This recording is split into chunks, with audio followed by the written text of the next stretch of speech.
Myth: St. Patrick drove the snakes out of Ireland. Fact: Ireland hasn't had snakes since the Ice Age. It's an island that's too cold and too isolated for them to slither in. So what did he really drive out? Probably pagan symbolism, not reptiles. Myth: St. Patrick was Irish.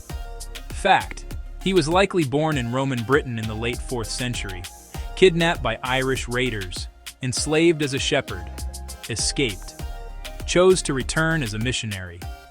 That's the wild part most people skip. Myth: he wore green, and so should I. Fact: Patrick's traditional color was actually a shade of sky blue, St. Patrick's blue. Green became the color later, tied to Irish nationalism and the lush landscape. Still wearing green? Same. I like not getting pinched.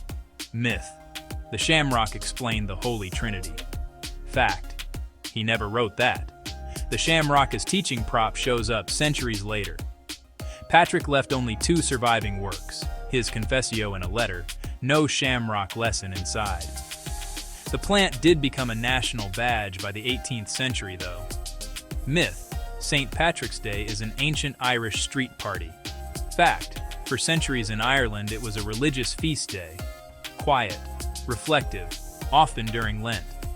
Parades: those kicked off in the Irish diaspora, documented in New York in 1762, growing huge in the US before looping back to Ireland as a public celebration.